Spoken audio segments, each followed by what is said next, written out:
Item ಯಾವುದೇ ಇರಲಿ try ಮಾಡಿ ಆಚಿ ಚಿಕನ್ ಮಸಾಲಾ.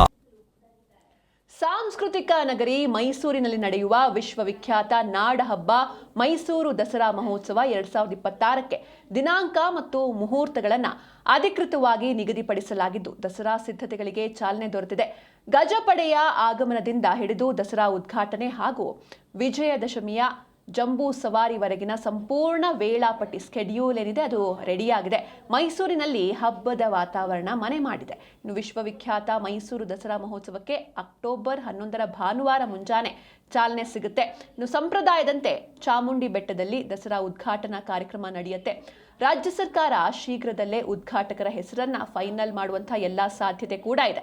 ಇನ್ನು ದಸರಾ ಮಹೋತ್ಸವದ ಅತ್ಯಂತ ಪ್ರಮುಖ ಕಾರ್ಯಕ್ರಮವಾದ ವಿಜಯದಶಮಿಯಂದು ನಡೆಯುವಂತಹ ಜಂಬೂ ಸವಾರಿ ಅಕ್ಟೋಬರ್ 21ರಂದು ನಡೆಯುತ್ತೆ. ಸಾಂಪ್ರದಾಯಿಕ ಶುಭ ಮುಹೂರ್ತದಂತೆ ಅವತ್ತು ಸಂಜೆ 4:10 ಮೀನಾ ಲಗ್ನದಲ್ಲಿ ಮುಖ್ಯಮಂತ್ರಿಗಳು ಜಂಬೂ ಸವಾರಿಗೆ ಪುಷ್ಪಾರ್ಚನೆ ಮಾಡ್ತಾರೆ. ಬಳಿಕ ಅಲಂಕೃತ ಅಂಬಾರಿಯಲ್ಲಿ ಚಾಮುಂಡೇಶ್ವರಿ ದೇವಿಯ ಉತ್ಸವ ಮೂರ್ತಿಯನ್ನು ಹೊತ್ತು ಸಾಗುವ ಜಂಬೂ ಸವಾರಿ ನಗರದ ಪ್ರಮುಖ ಬೀದಿಗಳಲ್ಲಿ ಸಂಚರಿಸಲಿದೆ.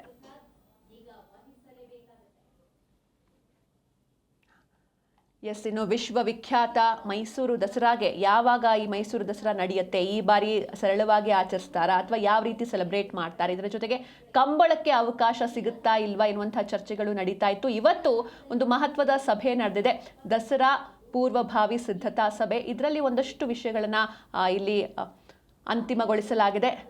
ಯಾವ ದಿನ ಏನೆಲ್ಲ ಕಾರ್ಯಕ್ರಮ ಇರುತ್ತೆ, ಏನು ಎತ್ತ ಕಂಪ್ಲೀಟ್ ಸ್ಕೆಡ್ಯೂಲ್ ಬಂದಿದೆ. ಇದರ ಜೊತೆಗೆ ಈ ಬಾರಿ ದಸರಾಗೆ ಸರ್ಕಾರದ ಕಡೆಯಿಂದ ಒಟ್ಟಾರೆಯಾಗಿ 50 ಕೋಟಿ ಅನುದಾನವನ್ನು ನಿಗದಿ ಮಾಡಲಾಗಿದೆ.